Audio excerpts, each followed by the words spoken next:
congrès va débattre de thèmes qui porteront sur les tumeurs ORL, les infections ORL.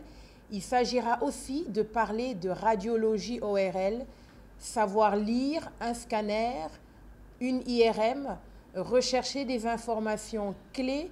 Le congrès va aussi s'intéresser au vertige. Le vertige qui est une sensation trompeuse. En fait, les vertiges, les causes sont nombreuses. Hein.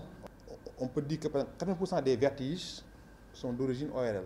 Maintenant, pour aller plus au fond, pour l'objet du congrès, vertige avoir un étourdissement ne signifie pas forcément avoir un vertige. Le vertige dans l'entendement de la littérature française est différent du vertige en termes médicaux. Donc quand on sent qu'on tourne alors que l'environnement ne bouge pas, ou bien l'environnement bouge alors que nous, ça ne bouge pas, là on est fixe, là on dit une sensation de trompeuse, de mouvement sans mouvement. C'est ça la définition. Il y a un mouvement mais qui n'est pas réel. Là, avec parfois des vomissements, bourdonnement d'oreilles, perte d'audition. Ça, c'est des vrais vertiges. Alors, le terme maintenant, ça dépend de la cause. Hein. On peut avoir des centaines de causes de vertiges liées à l'oreille. Mais le rôle du spécialiste maintenant, c'est de chercher, de faire des bilans, hein, d'interroger le patient, de l'examiner, pour aboutir à un diagnostic et traiter le diagnostic. Mais si on peut lister les causes, parce que le vertige, ce n'est pas une cause, c'est un symptôme. C'est comme vous me dites, quelles sont les causes de fièvre? Il faut chercher derrière pour avoir le diagnostic, avoir la maladie qui est derrière. Parce que les infections ORL, d'abord, c'est l'angine. On dit qu'une personne dans sa vie fera au moins une angine. On peut vivre toute une vie sans faire une angine. C'est très fréquent.